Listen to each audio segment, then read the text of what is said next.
If you could give yourself advice, like look back and talk to the 12-year-old version of yourself, what advice would you give? You know what I'd say, and it might seem oversimplified, but it's profound. I'd say, shh.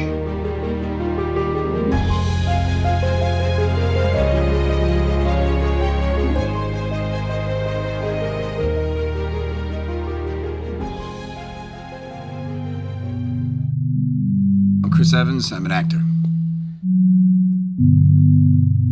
It's been a big thing for me. Shh.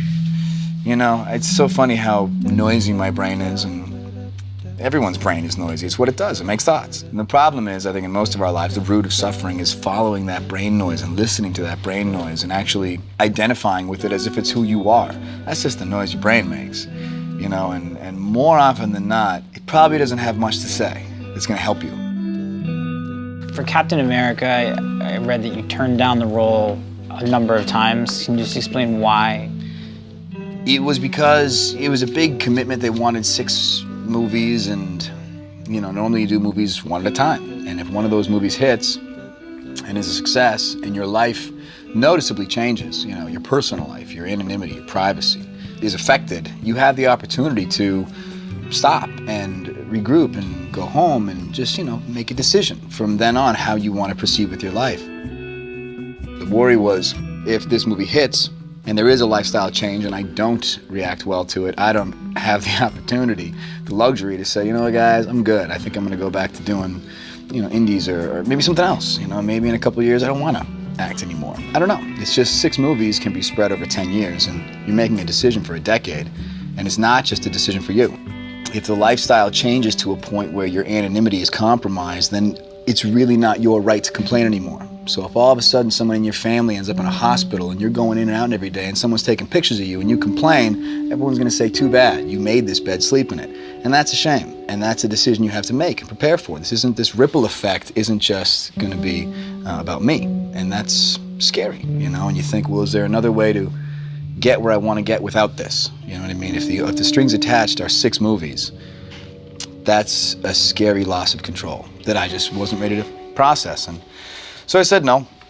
And I asked every human being in my life what they thought, and you know, everyone said I should do the movie, and I did. I said I've gone to therapy. I went to therapy. I was like, fine, I'll talk to a therapist, see what they have to say, and you know, because I do struggle with, I get anxiety about certain things and press and things like that. And it's, you know, all those things were tied into the Marvel responsibilities. And it kind of started to shift on me. It started to feel like maybe the thing you're most scared of is exactly what you should do. Maybe this is actually what you should push yourself into. And it just started to make sense to me that way. And I said, let's go for it. And, you know, it was a bumpy acclimation. It was certainly a nerve-wracking first couple weeks of shooting as to whether or not I made the right choice. But in retrospect, it certainly was. Oh my God, can you imagine? I'd be kicking myself.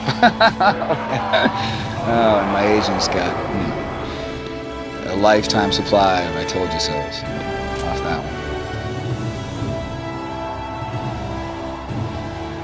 one. The times that I felt my best are the moments that I've been able to pull that plug and say, Chris, shh, shh, shh.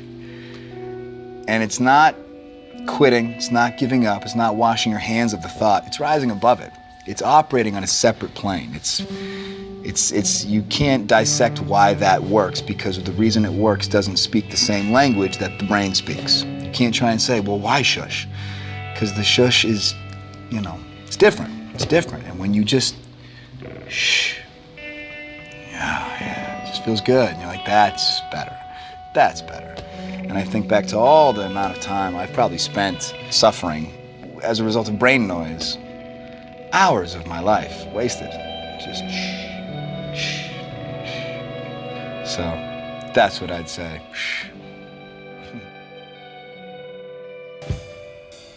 You said that there's a search to be in the moment. Mm-hmm. Does that only apply to acting? It's everything that reality looks and feels and smells and sounds like, but you know it's not. And you're completely in control of that unfolding. And that's the time where I really feel the most present. And I think that's part of my addiction to acting, because I struggle to find that in life. It's a bit harder when there's no script and this is just happening in a chaotic form. but the hunt for the moment, you know, the hunt to be present, that's the goal. You know what I mean? Acting is like a temporary artificial substitute that it's like a drug. It's great. My goal in life is to find that, you know, to be present like that in life. It's hard.